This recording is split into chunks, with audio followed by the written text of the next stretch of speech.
कहाँ से आया कहाँ जाएगा, तन छूटे तो मन कहाँ समाएगा। कहाँ से आया कहाँ जाएगा, तन छूट मन कहाँ समाएगा। आखिर तुझको कौन कहेगा, गुरु बिना आत्म ज्ञान मन ने की कर ले। दो तीन काम मेहमान मन ने की कर ले। दो तीन काम मेहमान।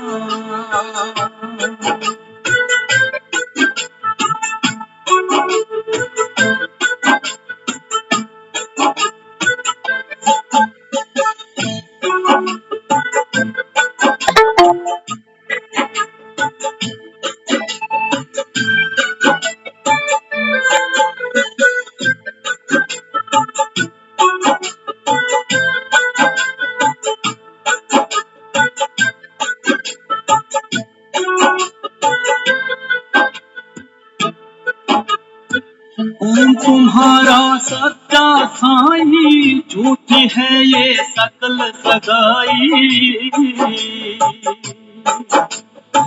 कौन तुम्हारा सच्चा साईं, झूठी है ये जग असनाई।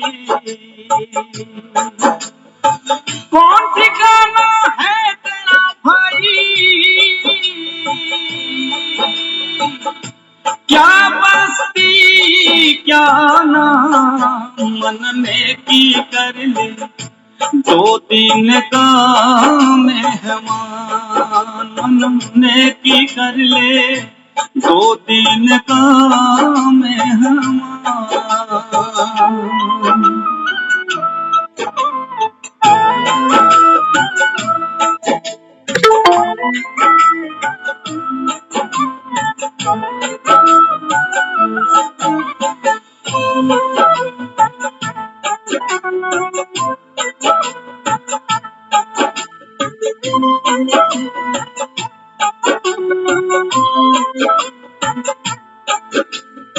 रहत माल कूप जो भरता, आवत जात भरा और रीता।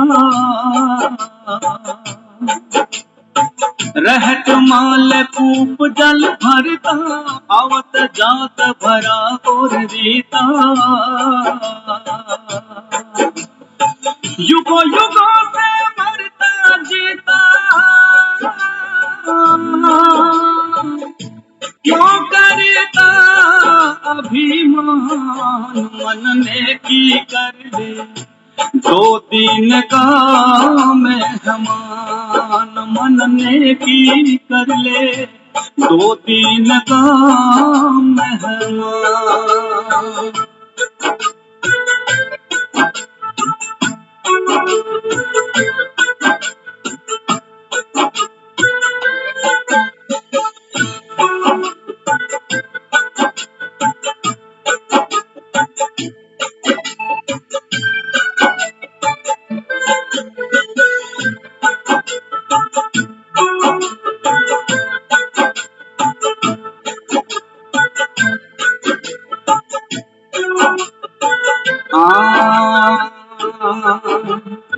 लाख 84 भोगे तासा, ऊंच नीच घर लेता वासा। लाख 84 देखे तासा, ऊंच नीच घर लेता वासा। कहे कबीर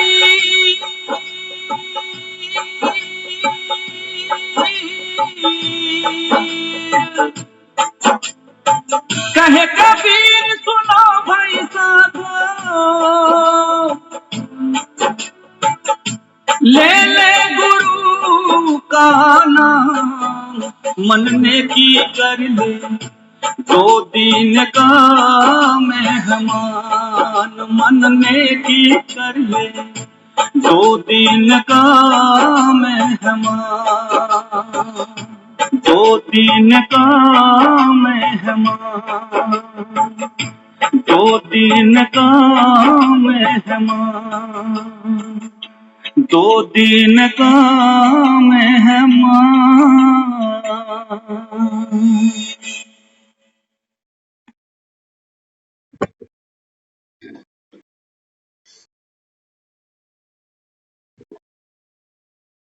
ओम शांति।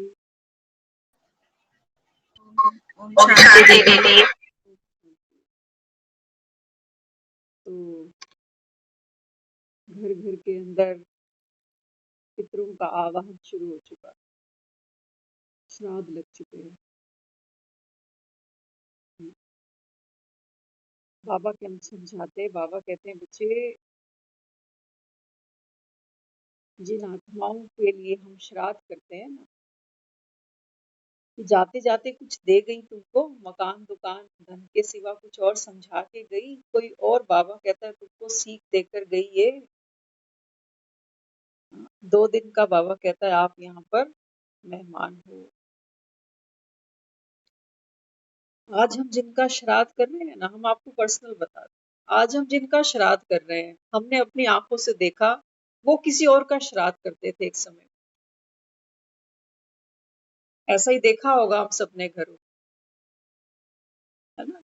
तो बाबा यहाँ क्या समझाता है, बाबा कहते हैं बच्चे थालियां तो सजाते हो खीर पूरी हलवे की, लेकिन बाबा कहता है बच्चे जाने वाली आत्मा से कोई सीख भी लेनी थी कि देखो हम तो चले गए, हमारा तो वो समय खत्म हो गया कि हम नेक कमाई बढ़ाएं जमा करें।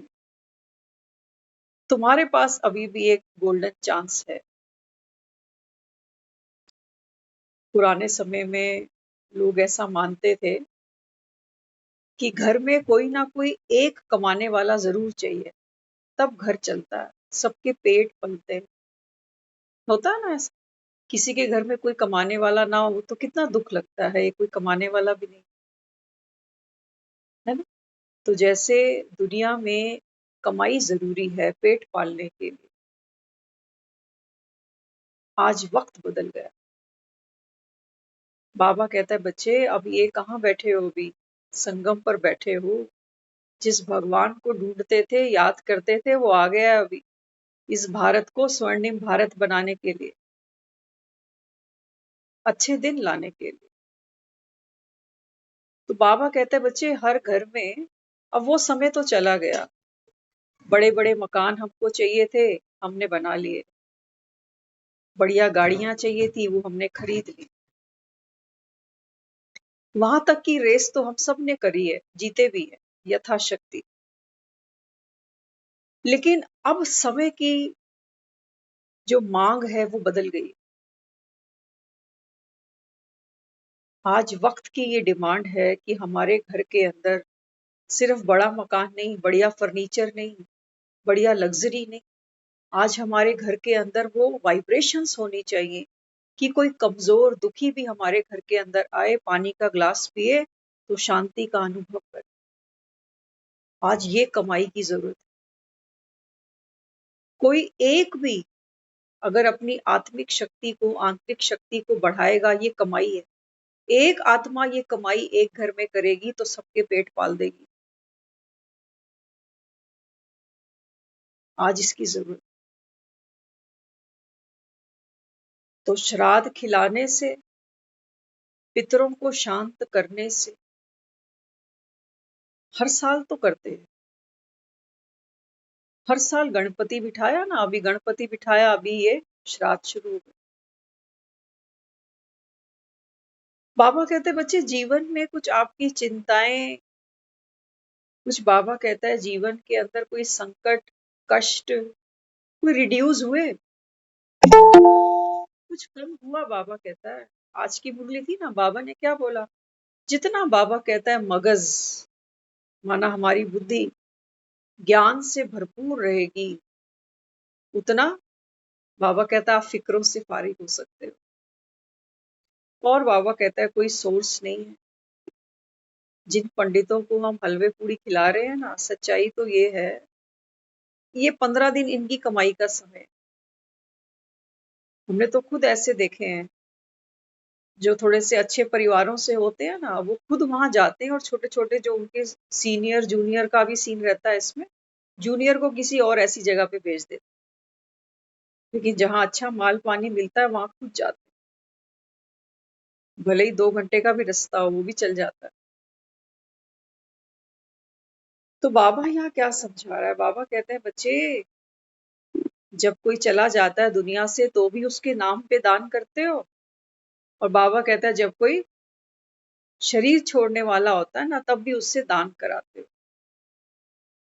ये बाबा कहता है शास्त्रों में दान की महिमा बड़ी न्यारी है, क्योंकि वो मानते हैं कि देंगे तो आगे मिलेगा। हम एक कहानी पढ़ते थे, बहुत अच्छी लगी, कई बार याद आती है, आज फिर आपको शेयर करते हैं। गौतम बुद्ध के समय की बात है। गौतम बुद्ध जिस नगर में प्रवचन करने पहुंचे, तो एक बड़ा साहूकार था, उसकी बहू थी। वो रोज उस सत्संग में जाती थी, क्योंकि कुछ ही दिन गौतम बुद्ध वहां पर थे, तो उसने सोचा कि लाभ लेना चाहिए सत्संग का, तो वो नियम से रोज वहां जाती थी। तो एक दिन गौतम बुद्ध के प्रवचन में उसने सुना कि देखो जीवन तो क्षणभंगुर है, अब गया और तब गया, तो नेक कमाई करे इंसान, क्योंकि असली पूंजी तो कर्मों की है। असली पूंजी किसकी है? कर्मों की। कर्म के आधार पर ही हमारे अगले जन्म होंगे। तो जब घर आई तो सोचने लगी कि भाई अब ससुर है घर पे, बुजुर्ग है लेकिन पैसे वाला है, तो सोचती मैं तो बहू हूँ घर की, मैं क्या इसको सही रास्ता बताऊं कि सारा दिन तिजोरी, हिसाब किताब, बस यही सब चलता रहता है। तो समय कम है, क्योंकि पुराने समय में तो बाबा कहता है फिर भी चलो, लेकिन अब तो कलयुग की अति आ रही है ना, तो बाबा कहता है यहाँ तो आयु की भी, बाबा कहता है कोई सीमा नहीं है, अभी कोई कभी भी जा सकता है। तो उसके मन में आया कि ये बुजुर्ग है, पता नहीं कितना समय और इनके पास होगा, तो मैं कैसे इनको समझाऊं कि ये सत्संग पे जाया करें।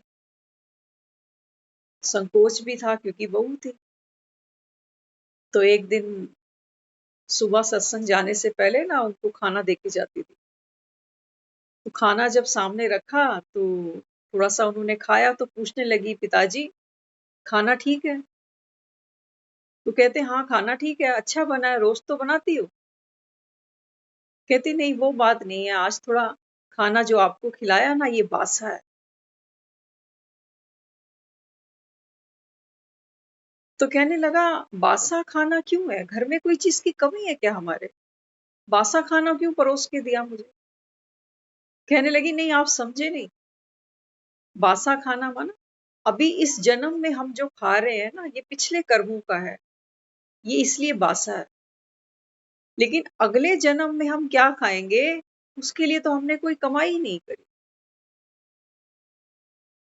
तो देखो जगाने वाला तो इशारा देता है, लेकिन अगला पुरुषार्थ जगने वाले पर भी होता है। उनके दिल को ये बात लगी, कहते हैं हाँ ये तो कभी मैंने सोचा ही नहीं, आज की मुरली में भी आया हुआ है। बाबा कहता है बच्चे सोचो कोई साहूकार है, बहुत पैसे वाला है, कितने दिन के लिए श्वास गई और बाबा कहता है सब कुछ गया, फिर पता नहीं कहाँ जन्म लेगा, क्या कर्म किए होंगे। हम्म? तो कहने लगा बेटा आप बताओ मुझे क्या करना चाहिए? तो कहने लगी हमारे ही गांव में गौतम बुद्ध आए हुए हैं, मैं चाहती हूँ आप उनका सत्संग सुनो, ताकि अगली नेक कमाई हम इकट्ठी करें। है ना? तो हम सब यहाँ जो बैठे हैं, हमारा मकसद सिर्फ ये नहीं है कि कोई एक मुरली सुनाए और हम मोबाइल के ढक्कन बंद करके सुनते रहे। आज हमने एक बहुत अच्छी चीज सुनी, बहुत नॉलेजफुल थी। उसमें बताया गया कि जो लोग मंदिरों में जाते हैं, गुरुद्वारों में जाते हैं, मस्जिदों में जाते हैं, अक्सर करके वो क्या करते हैं, सजदा करते हैं।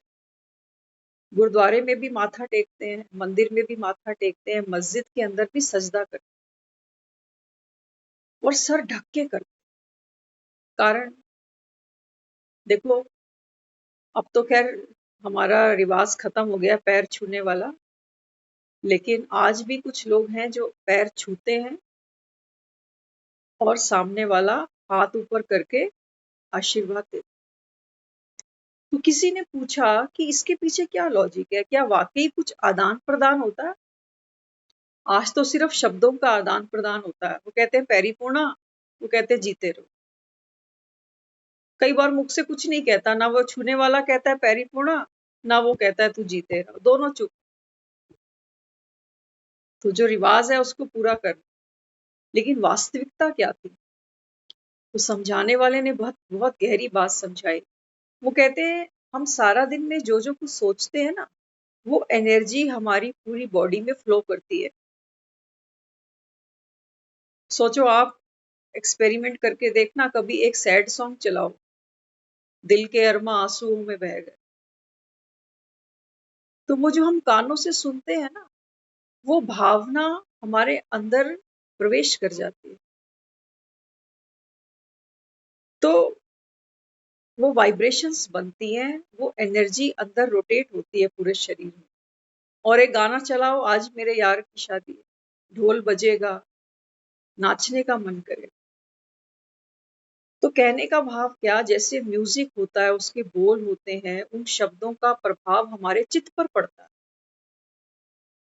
चित्त पर पड़ा ना, तो सामने वाला जब कोई हमसे आशीर्वाद लेने आता है ना, तो हमारी जो एनर्जी फ्लो है वो शरीर के जो नुकीले हिस्से होते हैं ना, वहां से बाहर निकलती है। जैसे किसी ने पैर पे हाथ रखा, तो पैर की भी 5-5 उंगलियां है ना। आजकल तो कोई पैरों पे हाथ नहीं रखता, मजे की बात तो ये भी है। वो घुटने तक ही पहुंचते हैं क्योंकि पेट सबके बाहर निकल गए। तो क्या होता था, पहले वो दोनों पाँव पे हाथ रखते थे। बकायदा ये जो सर है ना, नीचे झुकता था वहां पर, क्योंकि यहाँ पर क्या पड़ा है ये तो किसी को नहीं पता। तो वो बहुत भावना से भरकर अपने हाथ को जब उसके सर पे रखते थे ना, तो एक एनर्जी फ्लो होता था। तो वो एनर्जी एक्सचेंज होती थी। किसी ने हाथ रखा पाँव पर, ये क्या है? ये सत्कार है, प्यार है, मान है। आजकल तो ये नहीं मिलता। और जिसने सर पे हाथ रखा, उसने दुआओं का हाथ रखा।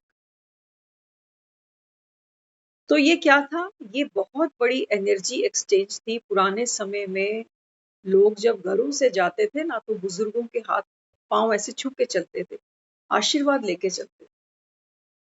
अच्छा छोड़ो अब तो वो चीजें, अब मंदिरों पे आ जाओ। मंदिरों में मूर्तियां पड़ी हुई हैं। अब मूर्तियां तो हाथ पैर नहीं हिला सकती ना, लेकिन उनकी आंखें खुली हुई। आंखों से भी क्या होता है? एनर्जी एक्सचेंज होती है। कहते हैं ना, आंखों ही आंखों में इशारा हो गया, बैठे बैठे जीने का सहारा हो गया। तो हम जब मुरली क्लास जाते हैं, आंखों से आंखों का कांटेक्ट होता है ना, तो वहां से भी एक एनर्जी फ्लो निकलता है। जैसे बाबा कहता है जिसको दृष्टि देना। लेकिन आप सब तो ये कपाट बंद करके बैठते हो। हमारा जो सुनाने का मकसद था वो यही था कि देने वाला एनर्जी दे, लेकिन आपके तो दरवाजे ही बंद है, तो कहाँ तक जाएंगी? फिर वो तो रास्ते में ही रुक जाएगी। समय निकाल कर बैठते हो फोन के आगे, तो कम से कम पूरा लिया तो करो।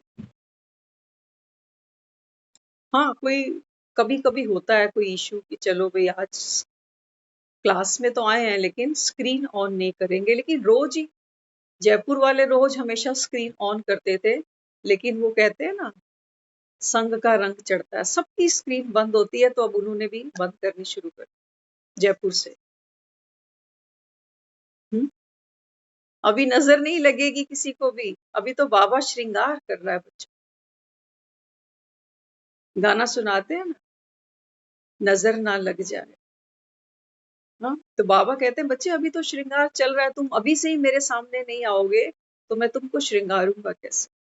क्योंकि फेस की एक वैल्यू होती है। फेस से हम जज करते हैं कि सामने वाला किस कंडीशन में, किस मूड में बैठा हुआ है। कहते हैं ना, दुनिया में तेरा चेहरा ही सब कुछ बोल रहा है। अब भगवान चेहरा देखे तो क्या देखे? क्या देखे बताओ? बाबा कहता है बाप सम्मुख आया है, उधार की काया लेके तुम्हारे लिए बैठा है, और तुम अपनी काया में बैठे हो। तब भी बाबा कहता है बीच में क्या है? बैरिकेड है। तो कानों में तो जा रहा है, लेकिन आंखों से जो आंखों को मिलना चाहिए था ना, वो नहीं मिल रहा। आपको कोई फिल्म दिखाएं, थिएटर के बाहर ही खड़ा कर दे, बोले स्पीकर से आवाज आ रही है ना, ये सुन ले, ऑडियो सुन ले, वीडियो रहने दे, बन जाएगा काम। आपको कहूं मैं वीडियो ऑन करो, ऑडियो सब बंद कर दो, बन जाएगा काम। भगवान ने आंखें और कान दिए हैं ना, दोनों इस पढ़ाई में लगाने हैं। हम कोई गंधारियां थोड़ी हैं जो आंखों पे पट्टी बांध के पढ़ेंगे। अभी बड़ी मुश्किल से तो उसने ये पट्टी उतारी है ना। तो परमात्मा इस समय क्या कर रहा है, वो हमको दे रहा है, छप्पर फाड़ के दे रहा है, दृष्टि से भी दे रहा है, वृत्ति से भी दे रहा है, कृति करके भी सिखा रहा है। लेकिन अनीता दीदी पर थोड़ा सा इफेक्ट आया अभी, बाकी सब अभी विचार करेंगे इसके ऊपर, फिर सोचेंगे क्या करना है ना। चलो वो आपकी अपनी चॉइस है। तो बाबा आज की मुरली में क्या समझाता है, बाबा कहते हैं बच्चे श्राद्ध मना रहे हैं ना 15 दिन, ये सिर्फ हमको मुरली सुननी नहीं है, 15 दिन हमारा भी पुरुषार्थ चले, हमको भी तैयारी करनी है जगत से निकलने की। एक एक दिन हमारा भी कम हो रहा। सोचो जिस दिन अमावस आएगी ना, आखिरी जिस दिन श्राद्ध होता है, उसके अगले दिन नवरात्रा शुरू हो जाएगा। सोचो हमको सबको अमावस को ही निकलना है एक साथ, सिर्फ ये 14 दिन है हमारे पास। माना हमारे लिए भागवत 2 बार रिपीट हो जाएगी, और हमको एक एक चीज छोड़नी है, प्रैक्टिस नहीं करनी, पुरुषार्थ नहीं करना, अभ्यास नहीं करना, बस छोड़ना है। अब क्या करोगे। हम महसूस करते हैं कई बार हम घर में आते हैं ना, तो कुछ कुछ ऐसी बातें सामने आती हैं। सामने वाला जिस पोजीशन में, वो तो बेचारा ज्ञान को सुनता भी नहीं, लेकिन जब हम उस चीज को सुनते हैं ना, तो तुरंत वो ज्ञान की एक पॉइंट सामने आती है कि ठीक है, इनका बनता है। देखो बातें आती हैं, बाबा कहता है बातें तो आनी है, लेकिन सबसे पहले ज्ञान हमको क्या देता है कि आप बात कितनी बड़ी या छोटी है ना, उसका साइज निकालो। बात कितनी छोटी या बड़ी। हाँ बातें तो आती हैं, बाबा कहता है देखो घर में कोई बीमार हो गया तो भी बहुत बड़ी बात लगती है कि ऐसा तो कभी सोचा ही नहीं था कि ऐसी बीमारी, किसी ने शरीर छोड़ा, किसी का बिजनेस में ऊपर नीचे हुआ, अनएक्सपेक्टेड। बाबा कहता है अचानक जो कुछ होता है ना, तो वो कोई कल्पना तो कोई भी नहीं करता। तो बातों का साइज, कोई एक ही बात को कहेगा कि छोटी सी बात है ना। सोचो किसी को डॉक्टर ने बता दिया आपको शुगर हो गई है, अब घर पे कोई एक आया, डिप्रेशन हो गई उसको, तो डॉक्टर ने तो मुझे शुगर बता दी है, मेरा खाना पीना सब बंद कर दिया है, रोज दवाइयां खानी है, रोज एक्सरसाइज करनी है। और एक क्या कह रहा है, कहता है बस इतनी सी बात है, थोड़ा सा डाइट पे कंट्रोल करना, अच्छी एक्सरसाइज करना, शुगर क्योर हो जाएगी। तीसरा कोई ऐसा भी बैठा हुआ कहता है अरे ये तो कोई बात ही नहीं है, ये तो कोई बात ही नहीं, कॉमन सी बात है, डिपेंड करता है आप कैसे फेस करते।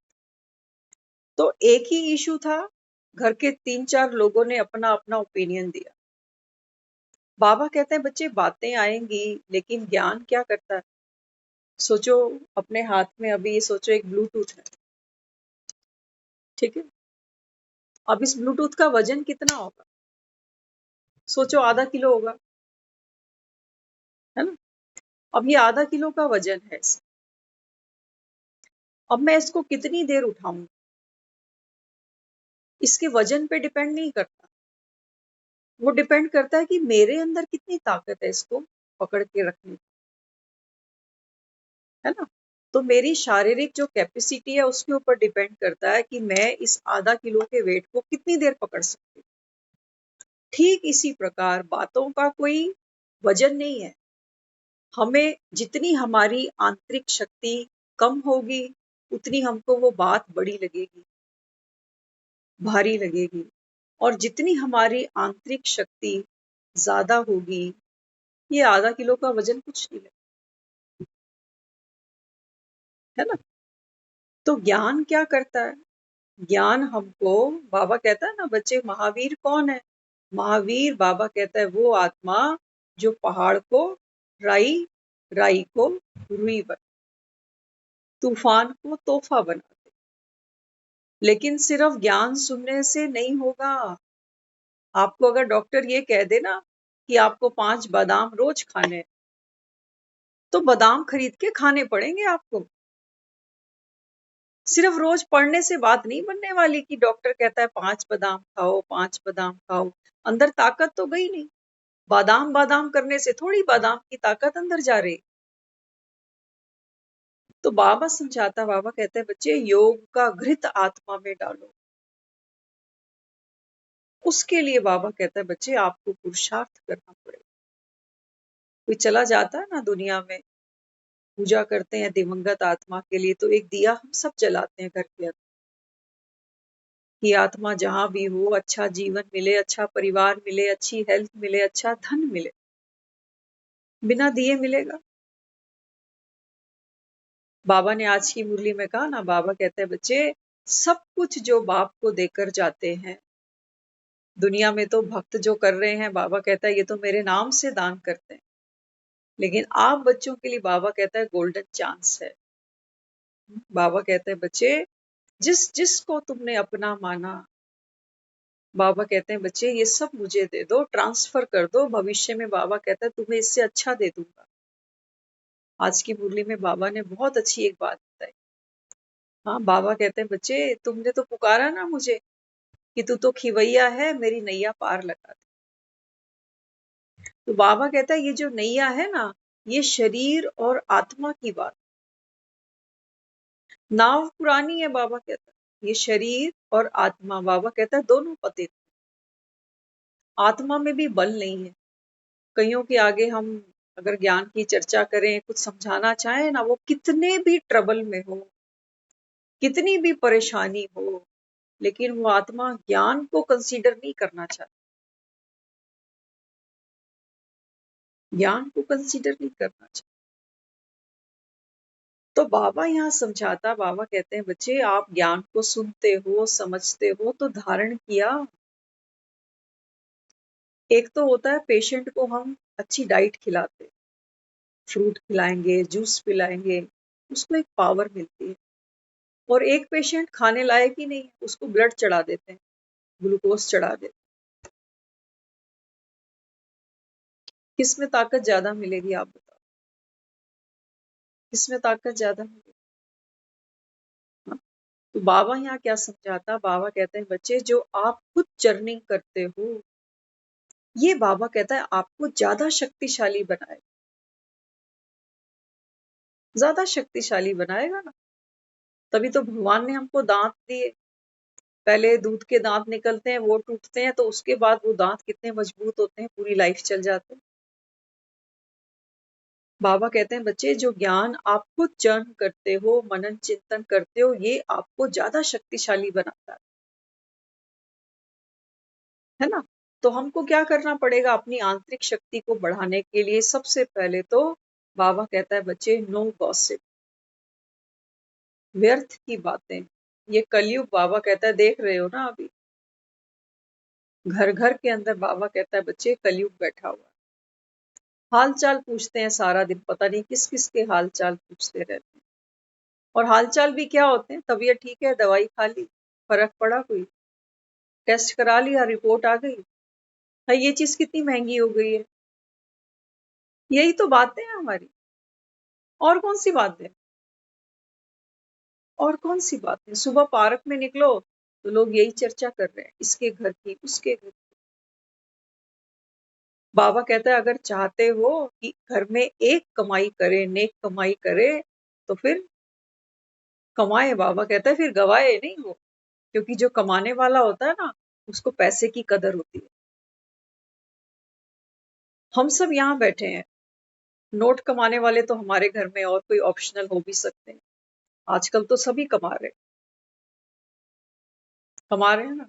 दो हाथ दिए हैं भगवान ने, लेकिन हम भी 10-10 भुजाओं से कमा रहे हैं। किसी की रेंटल इनकम आती है, किसी का कुछ आता है, किसी का कुछ आता है, अच्छी बात है। बाबा समझाता है, बाबा कहता है बच्चे ये जो समय है ना आपका, इस समय बाबा कहता है घरों के साइज बड़े करते जाने से सुख नहीं मिलेगा। 400 गज से अब 800 गज की कोठी कैसे बनाए, इतनी गाड़ी से और बड़ी गाड़ी कैसे लें। बाबा कहता है बच्चे, इसको नहीं कहते हैं कि सुख संपत्ति घर आवे कष्ट मिटे तक। बाबा कहते हैं जब आपकी अपनी आंतरिक शक्ति बढ़ेगी ना, अब तब बाबा कहता है बच्चे, मकान भले ही तुम्हारे छोटे हो, लेकिन इन घरों में बाबा कहता है जो आत्माएं रहेंगी वो सुख और शांति का अनुभव करेंगी,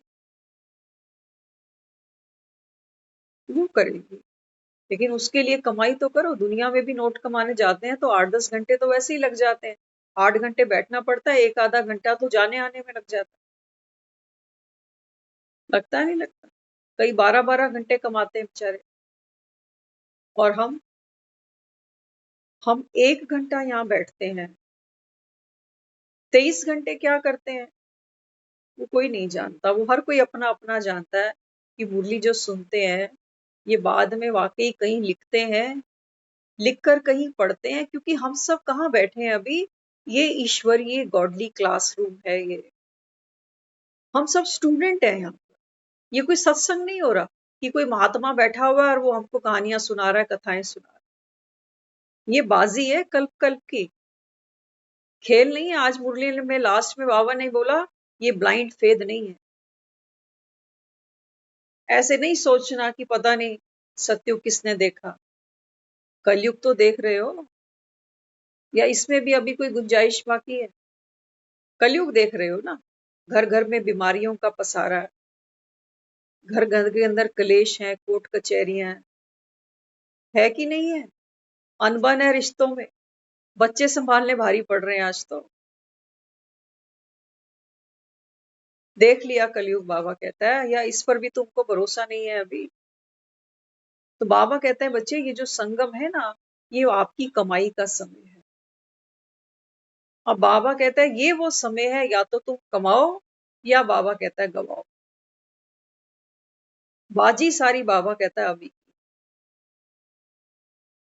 इसलिए मुरली सुनते हैं, बहुत अच्छी बात है। मुरली सुनेंगे तो बाबा ने आज एक बहुत प्यारी बात बोली, हम पढ़ रहे थे तो हम बहुत भावुक हो गए उसको पढ़ के। आपको सुनाते हैं, एक अव्यक्त वाणी हम पढ़ रहे थे ना, तो बाबा ने माताओं से बात की। बाबा कहता है 4 दीवारी में तो तुम बैठे थे, तुम्हें मैंने क्या से क्या बना दिया।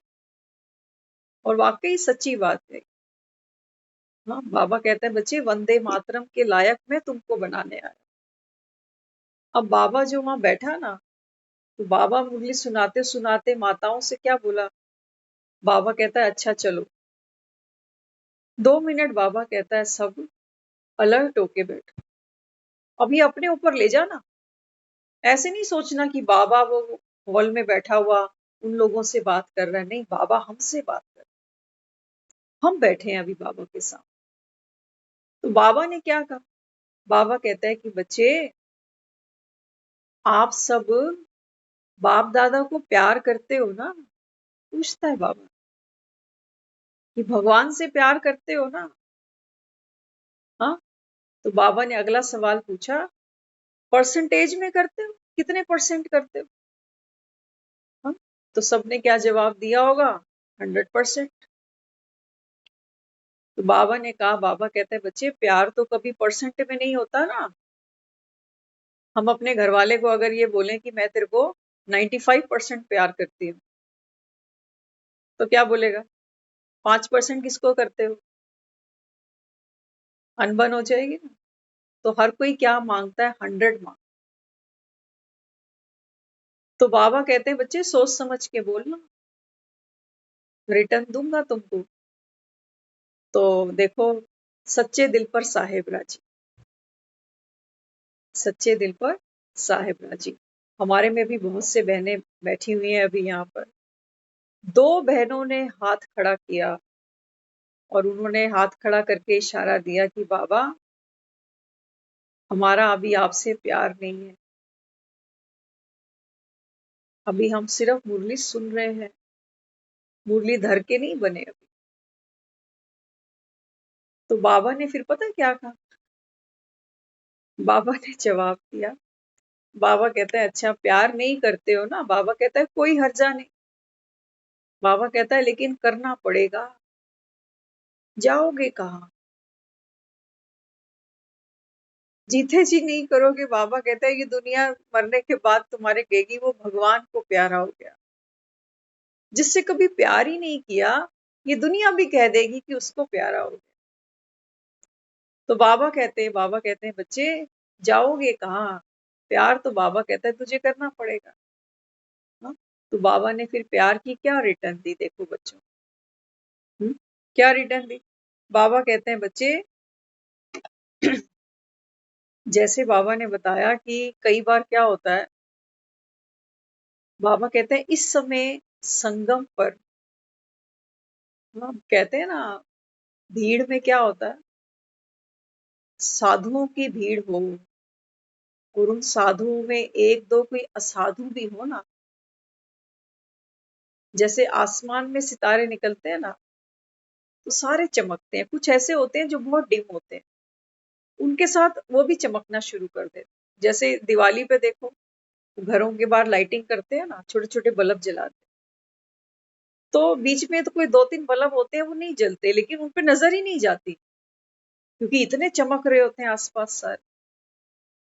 तो चमकने वालों के बीच में वो जो बुझे हुए हैं ना, वो भी चमकते जैसे दिखाई देते। तो बाबा ने क्या समझाया? बाबा कहते हैं बच्चे आज प्यार नहीं करते हो, लेकिन बाबा कहता है आप यहाँ आए हो ना, तो बाबा कहते हैं प्यार तो तुमको हो जाएगा, लेकिन तुम मुरलीधर को पहचानो। तो बाबा कहते हैं जितना आप मुरली को मनन चिंतन करोगे, बुद्धि में इसके तरकश भरते जाओगे, तो बाबा कहता है बच्चे आप फिक्रों से फारिग होगे। आज क्यों नहीं है प्यार मुझसे? क्योंकि बाबा कहता है आज बाबा कहता है दुनिया बैठी हुई है, काम बैठा हुआ है ना, या तो काम बैठेगा या आराम बैठेगा। आज दिल में कौन है? बच्चे हैं, परिवार है, किसी की पत्नी है। फोटोएं भी ऐसी ही रखते हैं, कोई पत्नी की फोटो रखता है पर्स में, तो कोई पति की, तो कोई माँ की, तो कोई भाई की, तो कोई बहन की, कोई बच्चों की। ना, बाबा कहते हैं बच्चे अकेला उड़ना है। अंत समय जो फ्लाइट आएगी, बाबा कहता है उसमें आपको अकेले बैठना पड़ेगा।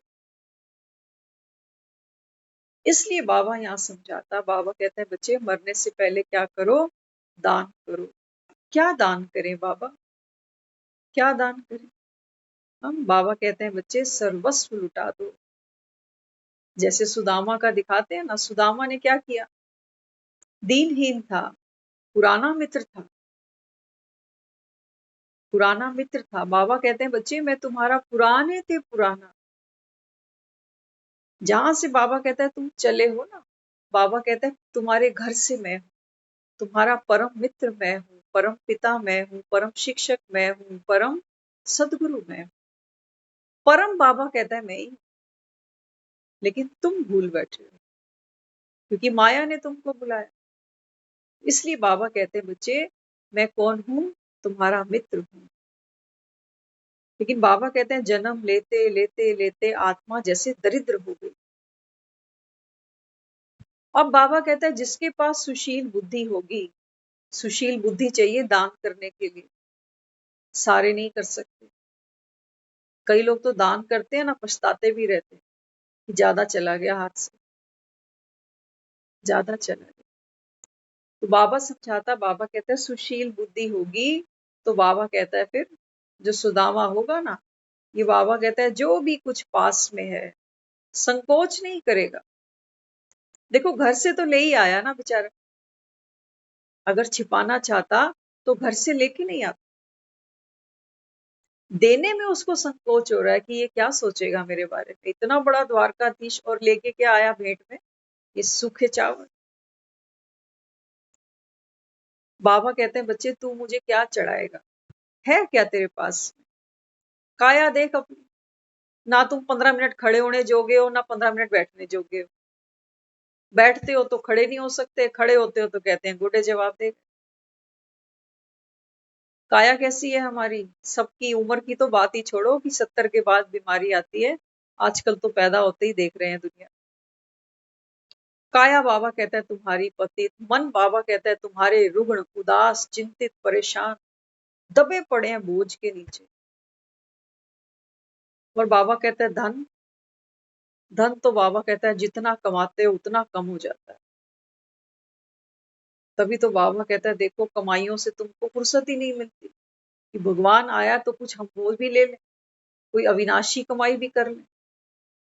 और बाबा कहता है जन की तो बात ही मत पूछो, जिन संबंधों के पीछे मारे मारे फिरते हैं, सुबह से रात तक बस इन्हीं के पीछे लगे रहते हैं, क्या खाएंगे, कब सोएंगे, कब आएंगे, ये कब जाएंगे। बाबा कहता है जैसे दिखाया ना वो गोवर्धन पर्वत कृष्ण ने दिखाया उठाते हुए, बाबा कहता है ऐसे तूने अपनी गृहस्थी उठा रखी है अपने हाथ पर। इसका अहंकार है कि हम नहीं होंगे तो ये गृहस्थी कैसे चलेगी। चल रही है गृहस्थियां, देख लो किस किस के श्राद्ध हम मना रहे हैं, ये गृहस्थी वाले ही तो थे बेचारे, गृहस्थी वाले ही थे ना सारे। बाबा कहते हैं बच्चे समय का पहिया नहीं रुकता किसी के भी पीछे, इसलिए बाबा कहते हैं बच्चे सुशील बुद्धि बनो और ममत्व तोड़ दो बस। उसको क्या करना है हमारे दुकान का, हमारे बच्चों का, उसको बेचारे को क्या करना।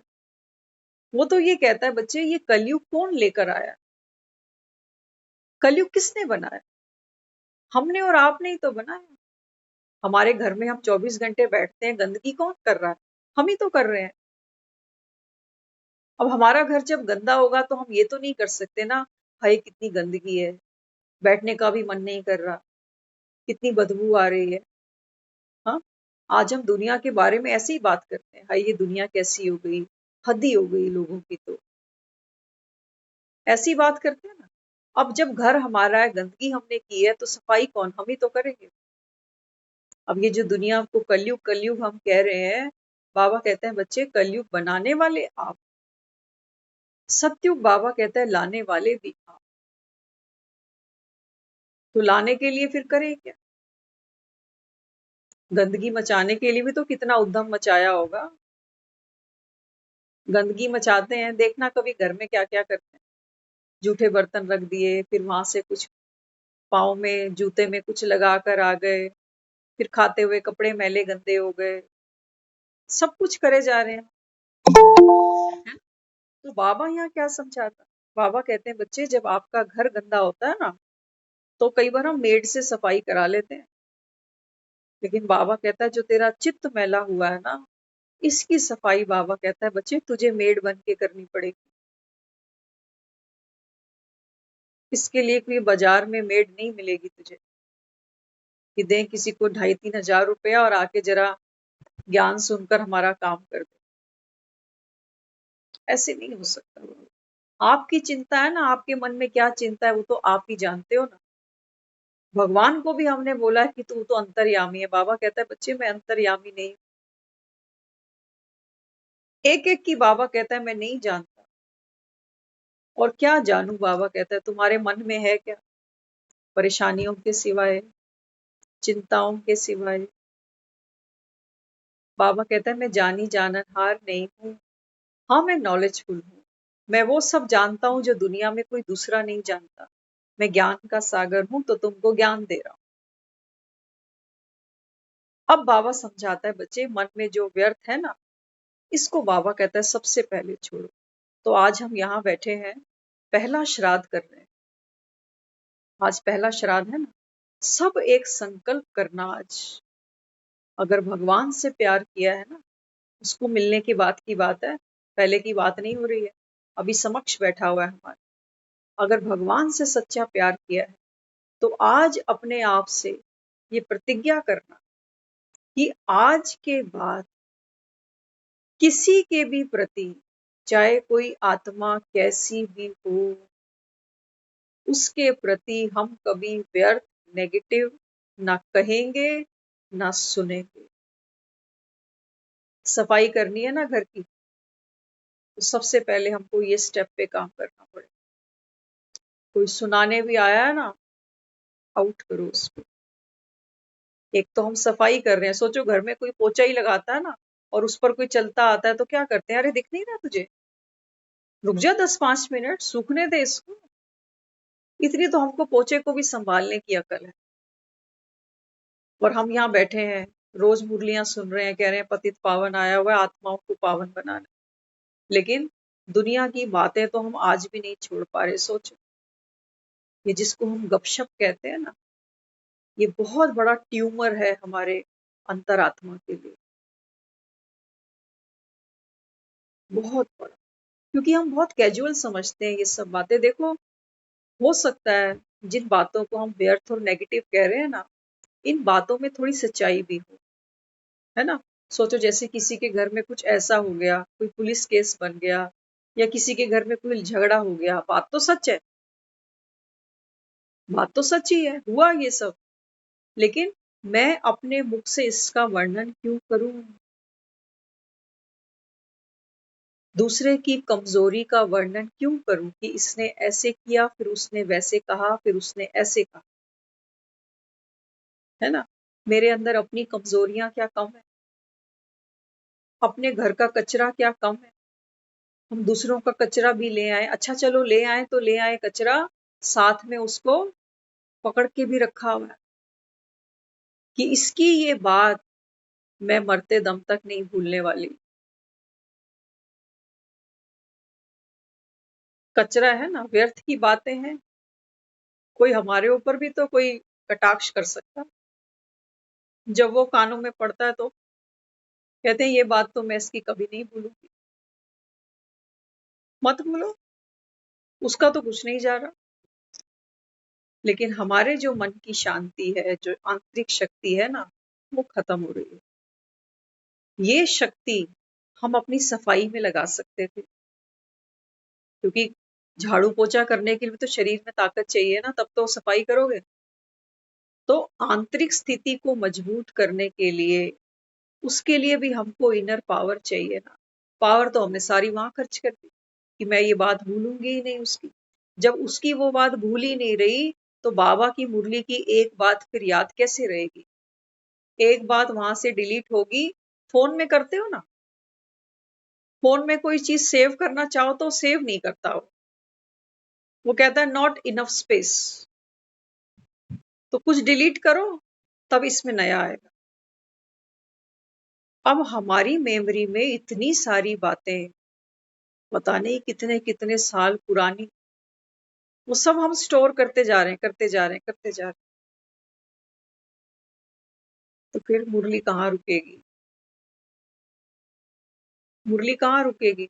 अमावस आ जाएगी तब तक, श्राद्ध भी खत्म हो जाएंगे, और कितने तो हो भी चुके। हमें 16 साल हो गए श्राद्ध की, हमको पहले कोई नॉलेज नहीं होती थी, लेकिन जब से मदर गए ना, तब से हमें इस चीज की बहुत अच्छी नॉलेज मिल चुकी है, श्राद्धों के बारे में। करते क्या जा रहे हैं? वो बहुत भावना से कर रहे हैं, ब्राह्मणों को खिला रहे हैं, सोचते हैं जाने वाली आत्मा संतुष्ट हो जाएगी। करने वाले संतुष्ट नहीं है। आज तो घरों में कोई श्राद्ध कर भी नहीं रहा। आज की पीढ़ी ऐसी है, उनको पहली बात तो उनकी श्रद्धा नहीं, दूसरा अगर है भी तो वो सोचते हैं चलो मंदिर में लिफाफा दे आएंगे, फ्रूट दे आएंगे, राशन रखवा देंगे, काम खत्म। बाबा यहाँ क्या समझा? बाबा कहते हैं बच्चे, हम अभी आबू गए थे ना, तो वहां दीदी ने भोग लगवाते हैं सभी। तो कई लोग वहां आते हैं, खुशी का भोग लगवाते हैं, कोई मरजीवा भोग लगवाता है, कोई परिस्थितियों का भोग लगवाता है, जिसके जीवन में जो जो सर्कमस्टांसिस हैं उसके अकॉर्डिंग। तो बाबा कई बार मुरलियों में कहता है, बाबा कहते हैं बच्चे यहाँ कितने आते हैं, माताएं आती हैं, भाई आते हैं, वो अपना मर्जीवा भोग लगा देते हैं, और बाबा कहते हैं तुम तो मर गए ना, फिर क्यों बार बार कहते हो कि ये बात तो बर्दाश्त नहीं होती, कब तक सहन करूं, कब तक मुख बंद रखूं? क्योंकि मुरली सुनना एक बात है, गाड़ी चलाना मुख से कहना एक बात है, लेकिन गाड़ी को अंदर बैठ के ड्राइव करना ये दूसरी बात। ध्यान रखना पड़ता। सोचो, जैसे कोई नई नई गाड़ी चलाना सीखता है ना, तो कैसे सीट पे भी कंफर्टेबल नहीं बैठता, बिल्कुल सामने ऐसे बैठता है, हर चीज पे अटेंशन रखता है, किसी से बात नहीं करेगा, किसी की सुनेगा नहीं, इतनी अटेंशन रखता है, क्योंकि अभी सीख रहा है। ऐसे ही अभी हम राज्यों को सीख रहे हैं, तो कितनी अटेंशन रखनी पड़ेगी ना, कि इंटेंगल नहीं होना, किसी के साथ मुझे उलझना नहीं, कार्मिक अकाउंट बन जाए। लेकिन जब ये गाड़ी ठीक से चलानी आ जाएगी तो आराम से बैठेंगे, एक ही हाथ से स्टेयरिंग घुमा लेंगे, बातें करते रहेंगे, खाते रहेंगे, रेडियो पे गाने भी सुनते रहेंगे, आसपास चलती गाड़ियों को भी देखते रहेंगे कि ये मॉडल नया आया है बेचारा। तो बात सारी किसकी है? शुरू शुरू में थोड़ा डिस्कम्फर्ट लग सकता है, लेकिन जब प्रैक्टिस अच्छी हो जाएगी ना, तब बहुत इजी हो जाए। लेकिन प्रैक्टिस तो करें। दुनिया ने ड्राइविंग सीखने के लिए लोग गाड़ी में बैठते हैं, सीखते हैं, पहले खाली रोड पे चलाते हैं, उसके बाद फिर ट्रैफिक में लेके चलते। हम तो कभी खाली रोड पे भी नहीं आ रहे, मन को ड्राइव करना सीख रहा है ना हमको। बाबा कहता है सुबह 4 बजे आ जाओ, रोड खाली पड़ी हुई है। उस रोड पे जाने की बात नहीं करता वो कहता है यहाँ की रोड खाली है, क्योंकि इस समय जब हम सुबह 4 बजे उठते हैं ना, तो हमारे विचार की जो रोड होती है ये खाली होती है। इस समय बाबा कहता है बच्चे संकल्प करके घर आ सकते हो, उस पावर को अनुभव कर सकते हो।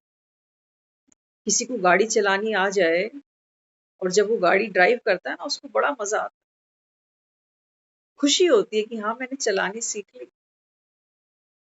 तो बाबा भी समझाता है, बाबा कहते हैं बच्चे रोड खाली है, तुम तो तभी नहीं उतर रहे रोड पे। तो सारा दिन बाबा कहता है ये जब ट्रैफिक होगा, हाँ घर के अंदर 6-7 मन और चलेंगे, पड़ोसियों के चलेंगे, रिश्तेदारों के चलेंगे, सास संबंधियों के चलेंगे।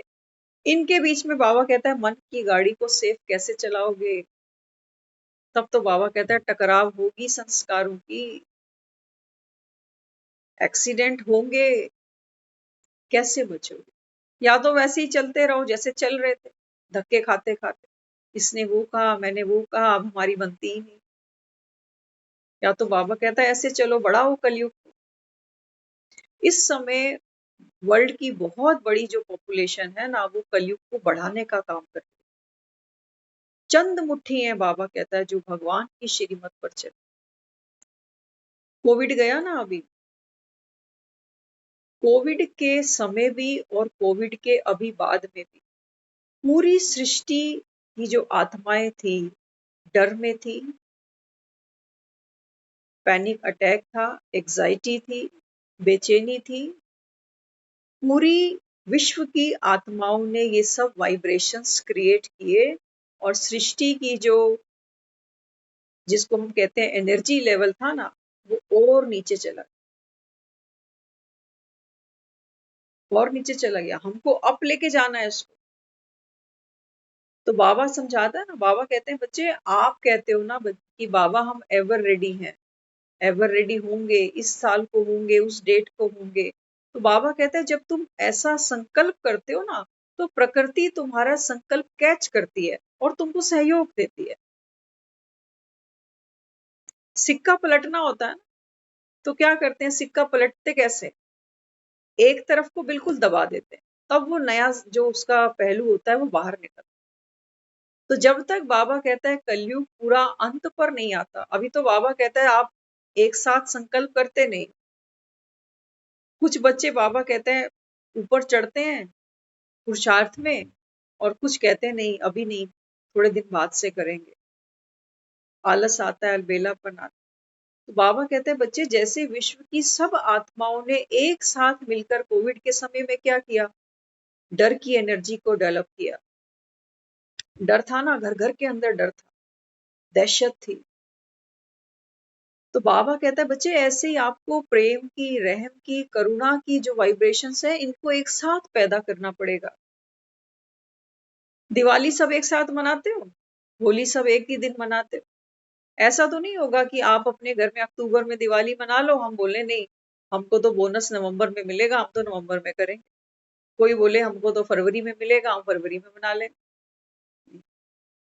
एक ही समय होगा, एक ही मुहूर्त होगा। तब बाबा कहता है बच्चे ये सतयुग आएगा, ऐसे नहीं आने। तो हम सब जो यहाँ बैठे हैं, अब श्राद्ध सारी दुनिया अभी इकट्ठे मना रही है ना, सारे ये 15 श्राद्ध। दो सोचो, कैलकुलेशन देखो जरा, दुनिया में कितनी आत्माएं हैं, कितनी आत्माएं हैं। कोई कब मर रहा है, कोई कौन से सन में मर रहा है, कौन सी डेट पे, कौन से महीने में। हिंदी कैलेंडर में 1 तारीख 2 बार आती है।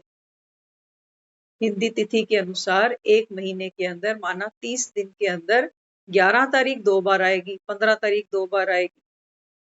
इंग्लिश कैलेंडर में 1 से 30 तक। तो सारी विश्व की आत्माओं को 15 दिन के अंदर चुकतू कर दिया शास्त्रों के अकॉर्डिंग कि सबके जो है ना हो जाएंगे, पितर मन जाएंगे। बाबा कहते हैं बच्चे तुम तो विश्व की कौन सी आत्माएं हो, विश्व कल्याणकारी आत्मा। तो बाबा कहता है इन 15 दिन में क्या करो।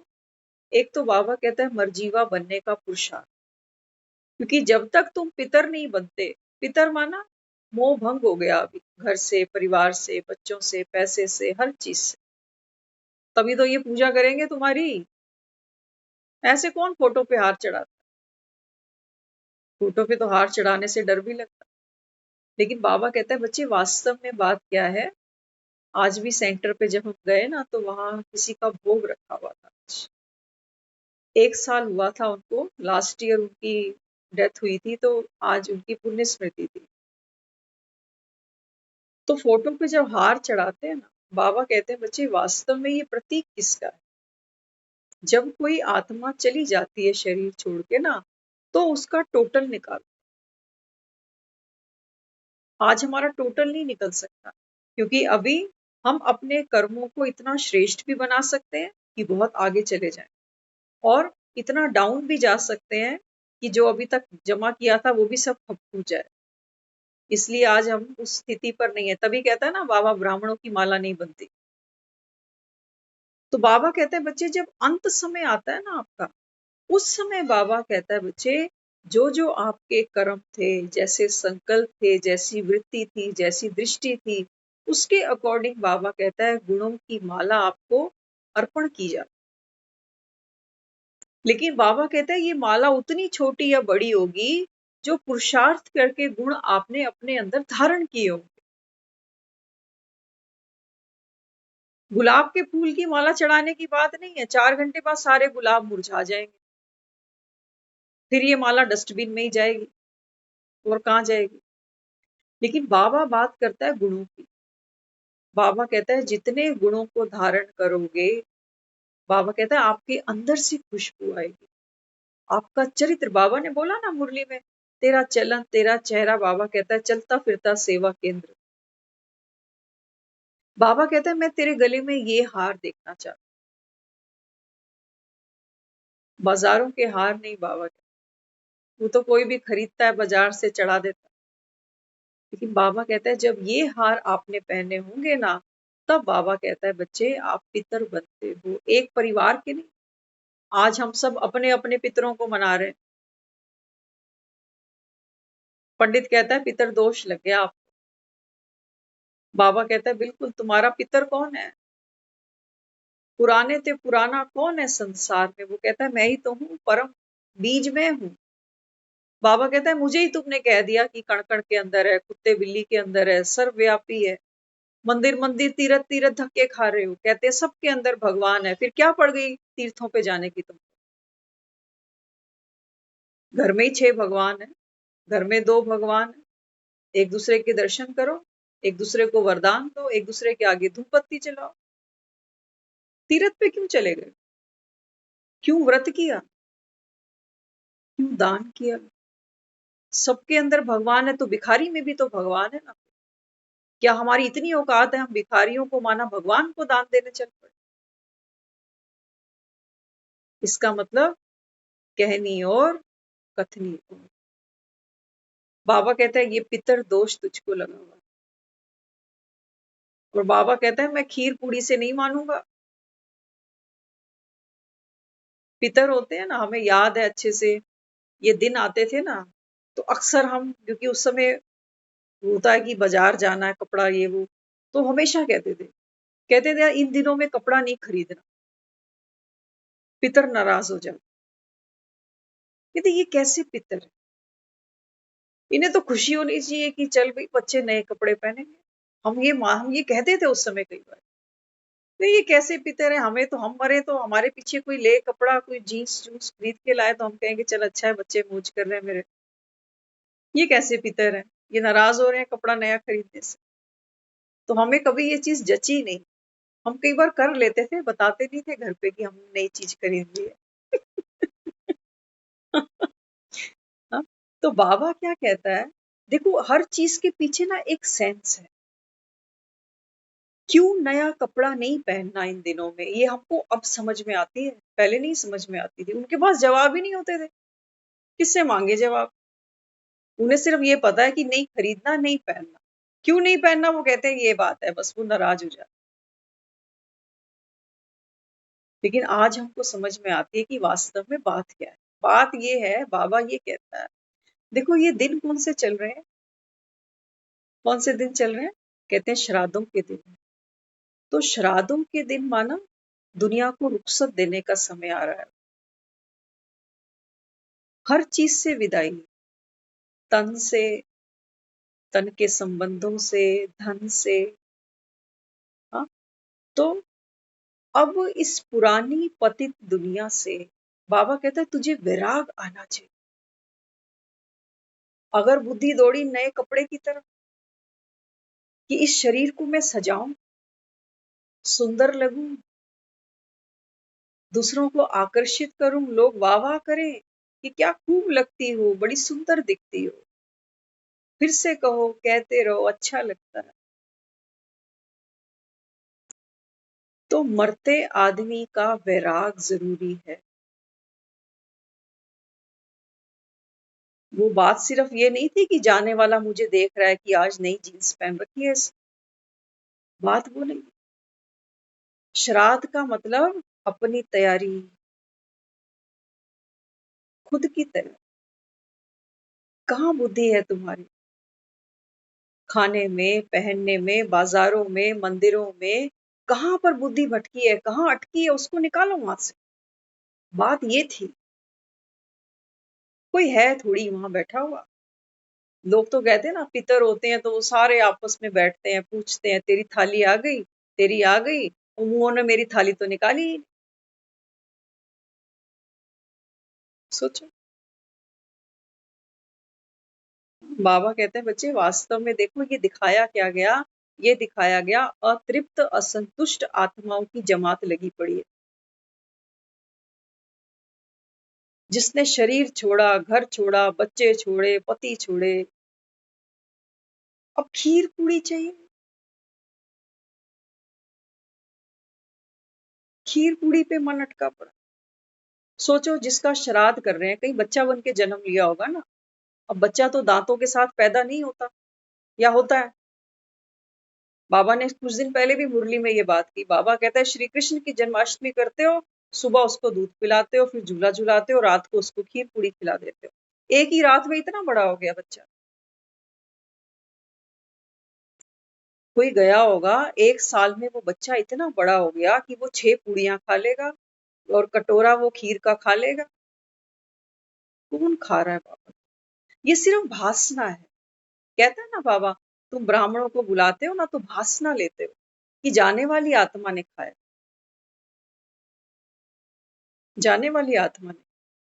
हाँ, बाबा कहते हैं बच्चों जो आत्मा शरीर छोड़ के कितने साल हो गए चली गई, और तुम्हें पता भी नहीं कहाँ है, शरीर लिया भी कि नहीं लिया। एक तरफ पंडित कहता है कि नया जन्म हो गया उसका, तो नया जन्म हो गया तो माँ का दूध तो मिल ही रहा होगा। जब माँ का दूध मिल रहा हो तो घर से बाप से 2 रोटी भी मिल रही होगी उसको। एक तरफ ये पंडित कहता है उसका श्राद्ध भी कर।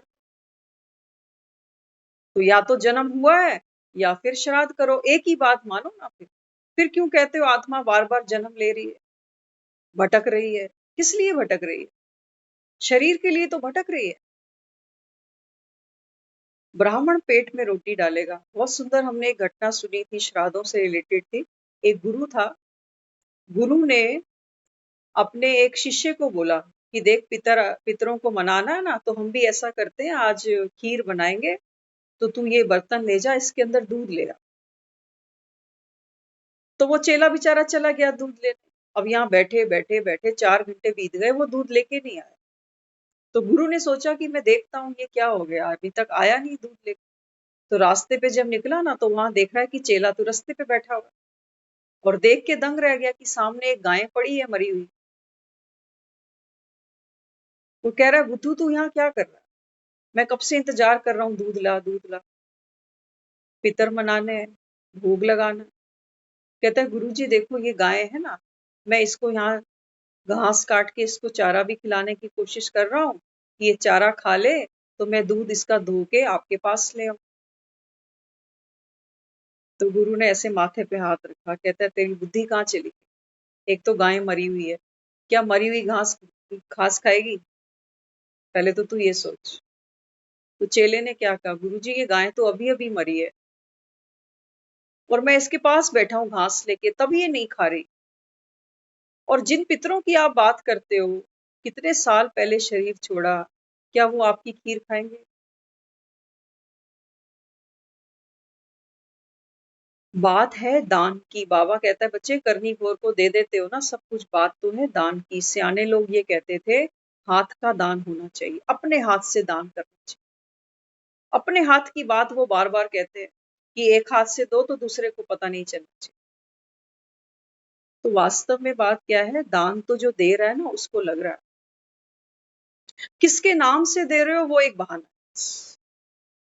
इसलिए बाबा कहता है बच्चे भावना का भाड़ा मैं देता हूं तुमको, किस भावना से किस नियत से बाबा कहता है तुम दान करो। तो बाबा तो कहता है तुम जो भोग लगाते हो सतगुरुवार को, तुम्हें क्या लगता है मैं खाता हूँ ये? एक मुरली में तो बाबा ने बोला मैं भासना भी नहीं देता। क्या औकात है हमारी, हम उसको खिलाएं? बाबा कहते हैं बच्चे मनसा सेवा, मनसा सेवा। बाबा कहता है हर आत्मा, देखो आत्मा की तृप्ति कैसे होती है, सुख से, प्रेम से, दया से, करुणा से। इससे आत्मा शांत हो जाती है। कभी कभी आपने देखा नहीं क्या जीवन में जब बहुत प्यार मिलता है ना तो भूख नहीं लगती। कहते हैं आज मेरा मन भरा हुआ है, जैसे खुशी है अंदर। आत्मा को ये चाहिए, आत्मा को ये चाहिए। बाबा कहता है यहाँ से तो तुम खाली हो, तो तुम कढ़ाइयाँ चढ़ा देते हो कि आज इसका श्राद्ध करना। तिथियां दूसरों से पूछते हैं, हमारे पड़ोस में एक है, वो हर साल हमसे पूछती है कि बताना हमको कौन सा वाला श्राद्ध करना।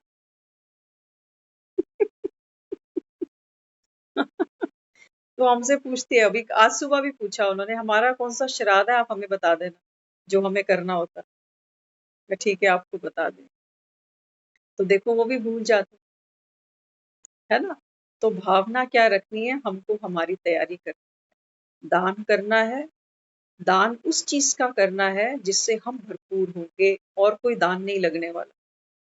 तो अपनी आंतरिक शक्तियों को बढ़ाएंगे, आंतरिक शक्ति बढ़ेगी, पूरे विश्व की आत्माओं की सेवा होगी।